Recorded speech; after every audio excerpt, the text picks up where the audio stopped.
Video में आज हम लोग का टॉपिक हुआ इस वीडियो में लघुत्तम समापवर्त और महत्तम समापवर्त। इसको अंग्रेजी कहते हैं least common multiple and highest common factor. हमें लासा और मासा पढ़ने से पहले कोई विभाज्यता का नियम होता है, उससे पहले सीखने की आवश्यकता है।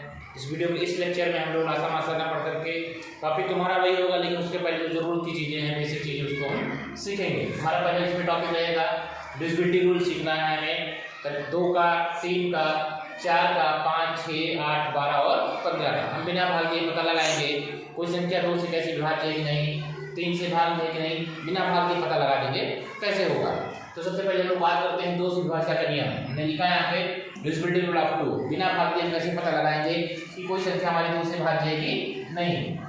तो 2 से विभाज्यता के नियम में हम लोग सीखेंगे किसी संख्या का इकाई का किसी संख्या का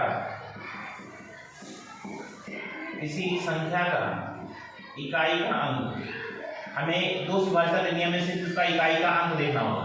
किसी संख्या का इकाई का अंक यदि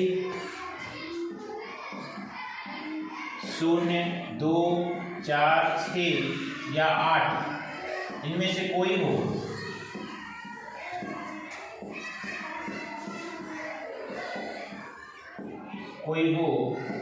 तो वह संख्या 2 से विभाज्य होगी। वह संख्या 2 से विभाज्य होगी। मतलब विभाज्य का मतलब भाग देने से भाग पूरा चला जाएगा, कोई विशेष नहीं बचेगा, विभाज्य होगी कोई भी संख्या। इसको उदाहरण से हम देखेंगे। 2 से विभाज्यता के नियम में लिखा है किसी संख्या का इकाई का अंक 0, 2, 4, 6, 8 में से कोई हो तो संख्या 2 से विभाज्य होगी। इसको समझना होगा। मान लीजिए हम कोई भी संख्या लिखते हैं, एक 3 अंक की संख्या लिखते हैं, मान लीजिए 463 या 468 कर देते हैं, 468। यहाँ पे इकाई अंक हम लोग देखते हैं, इकाई अंक हमारा 8 है, जो कि देखिए इसमें मौजूद है। इसका मतलब ये हुआ, इसको अगर हम 2 से भाग देंगे, भाग पूरा चला जाएगा और शेष नहीं बचेगा। इसी तरीके से दूसरा उदाहरण लेते हैं। 4 अंक की संख्या 4645। ये संख्या में 4 अंक की संख्या लिखा। अब इसके इकाई अंक को देखते हैं। इकाई अंक हमारा 3 है। 3 हमारे 2 से विभाज्य नहीं होगा, इसलिए संख्या पूरी 2 से विभाज्य नहीं होगी, जबकि यहाँ पे ये हमारी संख्या 2 से विभाज्य हो जाएगी। इसका मतलब ये हुआ किसी भी संख्या का हमें विभाज्यता का नियम 2 से पता करना है, तो सिर्फ उसकी इकाई अंक को देखने की आवश्यकता है। अगर उसकी इकाई अंक में ये अंक में से कोई एक अंक आ जाता है तो संख्या हमारे 2 से विभाज्य होगी। नियम पढ़ने के बाद हम लोग 3 से विभाज्यता का नियम पढ़ेंगे। कैसे पता लगाएंगे? जैसे हमने 2 अंक का सीख लिया, 2 का विभाज्यता का नियम हमने सीखा कि उस संख्या की इकाई अंक को देखेंगे। ऐसे 3 से विभाज्यता का नियम सीखेंगे।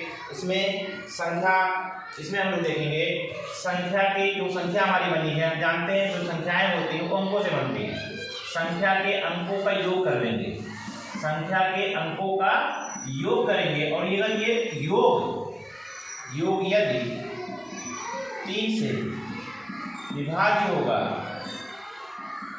3 से विभाज्य होगा, तो पूरी संख्या भी हमारी 3 से विभाज्य होगी।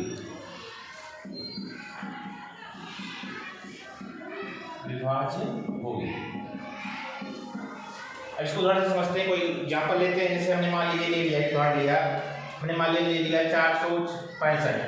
अभी हमने 3 अंक की संख्या लिखा है 465। इसको पता करना है ये संख्या हमारी 3 से विभाज्य है कि नहीं। तो ये संख्या हमारी 3 अंकों से बनी, 4, 6 और 5।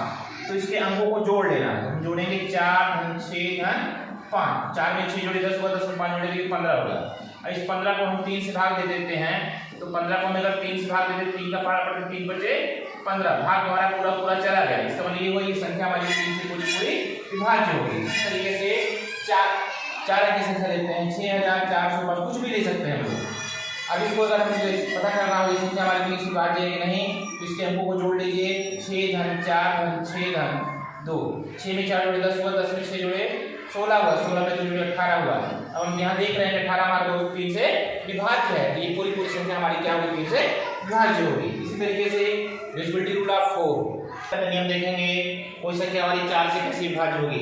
इसमें कुछ नहीं करना, संख्या के केवल इकाई और दहाई के स्थान से जो संख्या बनेगी उनको देखना। जैसे मान लीजिए हमने एक 3 अंक की संख्या लिखा, 742 लिख दिया, 742। अब इसमें संख्या के कोई भी अंक बनती है, तो कोई भी संख्या बनती है तो उसमें अंकों का स्थान होता है। जैसे ये देखिए हमारे पास ये 3 अंक की संख्या बनी हुई है, तो हमारे पास ये संख्या तो बन गई है। संख्या में प्रत्येक अंकों का स्थान निश्चित होता है। ये देखिए हमारा वंस का प्लेस है, ये हमारा टेंस का प्लेस है, ये हमारा हंड्रेड्स का प्लेस है। तो इसमें वंस और टेंस के प्लेस के से जो संख्या बनेगी मतलब 42, ये अगर ये 42 हमारा 4 से विभाज्य होगा, 4 से भाग देने में पूरा पूरा चला जाएगा, तो ये होगा पूरी संख्या हमारी 400 विभाज्य होगी। इसको देखते हैं, 4 एक पढ़ते 4 हो जाता है, ये कट जाता है, इसको 2 उतारते हैं तो हमारा भाग पूरा पूरा नहीं जाता, इसका मतलब पूरी संख्या हमारी 4 से विभाज्य नहीं होगी, 4 से ये पूरी पूरी विभाज्य नहीं होगी। इसी तरीके से हम कोई दूसरा सवाल लेके देखते हैं, आपको दिखाते हैं। और 500 ये 4 अंक की संख्या हमने ले लिया। अब फिर से वही काम, इसके इकाई यहाँ इकाई है, ये वंस टेंस, ये हमारा हंड्रेड्स, ये हमारा थाउजेंड्स होगा। अब ये वंस और टेंस के प्लेस में जो संख्या बनेगी 48, अब इस 48 को हम 4 से भाग देके देखेंगे, 4 1 जा 4 जाएगा, ये हमारे पास कैंसिल हो गई, 8 हमारे पास आएगा, 4 2 जा 8। अभी देखिए आपके सामने दिख रहा है कि हमारा ये जो वंस होती है इकाई और दहाई से जो संख्या बनी है, इसमें भाग हमारा 4 से चला गया है, इसका मतलब ये पूरी संख्या हमारी 4 से क्या होगी, पूरी पूरी विभाज्य होगी। इसमें कोई से 5 से विभाज्यता का नियम लोग सीखेंगे। 5 से विभाज्यता का नियम क्या कहता है, यदि किसी संख्या का इकाई का अंक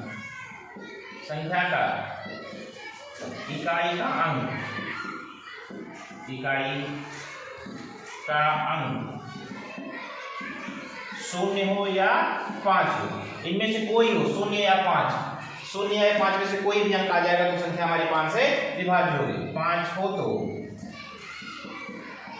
संख्या 5 से पूरी तरह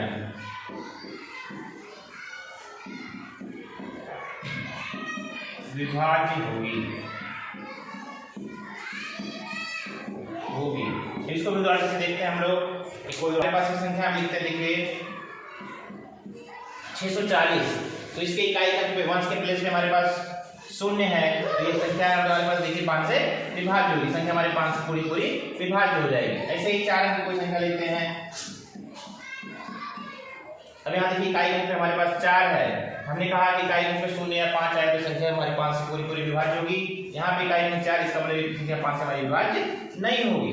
तो सिर्फ हमें इकाई अंक देखना है, 5 को करने पता लगाने के लिए सिर्फ इकाई अंक देखना है। इकाई अंक पे अगर 0 या 5 आए तो संख्या हमारी पूरी तरीके से 5 से विभाज्य हो गई। इसी तरह हम लोग देखते हैं 6 से विभाज्यता का नियम। अगर कोई संख्या, यदि कोई संख्या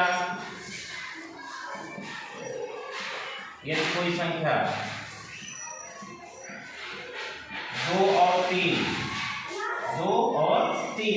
दोनों से विभाज्य है,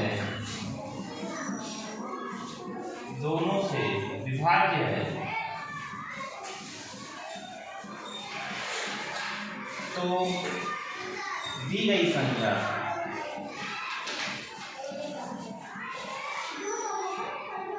छह से पूरी तरह विभाज्य होगी। 6 से विभाज्य का नियम कहता है कोई संख्या 2 और 3 दोनों से विभाज्य होगी तो संख्या हमारी 6 से विभाज्य होगी। इसको भी उदाहरण से हम देखते हैं। जैसे मान लीजिए हमने ले लिया 642 ले लिया। अब इसको हम देख रहे हैं ये संख्या हमारे 2 से विभाज्य है कि नहीं। 2 से विभाज्य का नियम मैंने बताया था। उसके इकाई का अंक को देखना है। अगर इकाई के अंक में 0 आए, 2 आए, 4 आए, 6 आए या 8 आए तो संख्या हमारी 2 से पूरी तरीके से विभाज्य होगी। तो हमने देखा इसके इकाई अंक पे 2 आया, इसका मतलब संख्या हमारी 2 से तो विभाज्य हो जा रही है। अब इसको 3 से पता लगाते हैं। तो 3 से विभाज्यता का नियम कहता है इसके अंकों को जोड़ देते हैं। जोड़ते हैं 6 4 2, 6 में 4 जोड़े 10, 2 12 हो गया और 12 को अगर हम 3 से भाग दें तो भाग हमारा पूरा चला जाता है। इसका मतलब संख्या हमारी 3 से विभाज्य हो गई। अब तुम 2 और 3 दोनों से विभाज्य हो रहे, इसका मतलब क्या होगा, तुम 6 से भी विभाज्य हो जाओगे। ये है हमारा 6 से विभाज्यता का नियम। इसी तरीके से कोई 4 अंक की संख्या हम लेकर दिखाते हैं आपको। मान लीजिए कोई भी ले लिया। अब देखिए आपके सामने हमने 4 अंक की संख्या लिखा है। ये हमने लिखा है 5895। यहाँ पे इकाई अंक हम देखते हैं, हमारा इकाई अंक 2 है तो इकाई अंक 2 5 है। इकाई अंक 5 होने से हमें यहाँ पता चल जाता है संख्या हमारी 2 से विभाज्य नहीं होगी। अब इसको 3 से विभाज्य का नियम पता करना है। 5 8 13 13 9 22 22 5 27 और ये 27 हो गया। 27 हमारा 3 से विभाज्य होगा। 3 में 9 गया। इसका मतलब 3 से तुम हो रहे हो, 2 से तुम नहीं विभाज्य हो लेकिन 3 से हो रहे हो, इसका मतलब तब भी तुम 6 से विभाज्य नहीं होगे। अगर 6 से विभाज्य होना है तो तुमको 2 और 3 दोनों से विभाज्य होना पड़ेगा। 8 से विभाज्यता का नियम लोग देखते हैं। 8 से विभाज्यता का नियम कहता है संख्या की संख्या जो हमारे पास संख्या दी गई इकाई, दहाई और सैकड़ा, इकाई, दहाई और सैकड़ा, इन 3 स्थानों से बनने वाली संख्या, ये हमारा वंश हो गई, ये इसको 10 को 100, इन 3 स्थानों से बनने वाली संख्या जो हमारे पास होगी, यदि वो संख्या 8 से विभाज्य होगी तो पूरी संख्या हमारी क्या होगी, 8 से विभाज्य होगी। जैसे हमने देखते हैं ये मान लीजिए ये 3 अंक की बात कही रहा है, 4 अंक की संख्या ले लेते हैं हम लोग 5 846। अब इसको हम देखते हैं तो ये हमारे पास वंश के प्लेस पे 6 है, टेंस के प्लेस पे 4 है और हंड्रेड्स के प्लेस पे 8 है।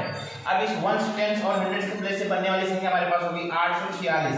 अब इस 846 को हम 8 से भाग देके देखेंगे, 8 का पारा पड़ेगा 8 का 1 और ये हमारे पास कट जाएगा, ये हमारे पास 4 आएगा, नहीं जाएगा, फिर 0 पड़ेगा 6 आएगा, तो ये 8 × 5 = 40। तो हम देख रहे हैं हमारे पास शेष 6 बच रहा है, इसका मतलब ये संख्या हमारी 8 से विभाज्य नहीं होगी। अगर ये संख्या हमारी 3 अंक की संख्या 8 से विभाज्य हो गई होती, ये हमारी दी गई संख्या भी 8 से विभाज्य हो गई होती, क्योंकि ये नहीं हो रहा है, शेष फल बच रहा है, इसलिए संख्या हमारी 8 से विभाज्य नहीं होगी। इसी तरीके से हम लोग 12 और 15 के विभाज्य को हम देख सकते हैं। कोई संख्या अगर हमारे पास 3 और 4 से विभाज्य होगी, कोई संख्या अगर हमारे पास 3 और 4 से विभाज्य होगी, 12 से विभाज्यता के नियम में हम लोग देखते हैं, 12 से विभाज्यता के नियम में कोई संख्या अगर हमारे पास 3 और 4 से विभाज्य होगी, संख्या हमारी 12 से विभाज्य होगी, 3 और 4 से विभाज्य होना। और 3 से विभाज्यता के नियम हम लोग सीखे हैं, संख्या के अंकों का योग कर देते हैं और उस योग को अगर हम देख के भाग देते हैं 3 से, अगर भाग चला जाता है तो संख्या हमारी 3 से विभाज्य होगी। और 4 से विभाज्यता के नियम में हम उसकी इकाई और दहाई से के स्थानों से बनी संख्या को हम लोग भाग देते हैं, 4 से अगर भाग चला जाता है वो संख्या हमारी पूरी तरीके से 4 से विभाज्य होगी। अब अगर 12 से विभाज्य होना है तो आपको 3 और 4 दोनों से विभाज्य होना पड़ेगा, तभी तुम 12 से विभाज्य होगे। उसी तरीके से हमारा अगला है, लास्ट है 15 से विभाज्यता का नियम। किसी भी संख्या को 15 से विभाज्य होने के लिए उस संख्या को 3 और 5 दोनों से विभाज्य होना पड़ेगा। किसी भी संख्या को 15 से विभाज्य होने के लिए 3 और 5 दोनों से विभाज्य होना पड़ेगा। हम जानते हैं 3 से विभाज्यता का नियम कहता है उस संख्या के अंकों का योग कर देते हैं, अगर योग हमारा 3 से विभाज्य हो जाता है तो संख्या भी हमारी 3 से विभाज्य होगी। उसी तरीके से 5 से विभाज्यता का नियम हमारे पास होगा, अगर संख्या का इकाई में 0 और 5 होगा तो संख्या हमारी 5 से विभाज्य होगी। अब अगर तुमको 3 और 5 दोनों से विभाज्य हो तब तुम 15 से विभाज्य होगे, अगर नहीं होगे तो नहीं होगे। मान लो अगर आप 3 से विभाज्य हो रहे हो और 5 से विभाज्य नहीं हो रहे हो तो आप 15 से विभाज्य नहीं होगे। मतलब यहाँ कहने का तात्पर्य हमारे ये है, आपको अगर 15 से विभाज्य होना है तो आपको 3 और 5 दोनों से विभाज्य होना पड़ेगा, तभी आप 15 से विभाज्य होंगे।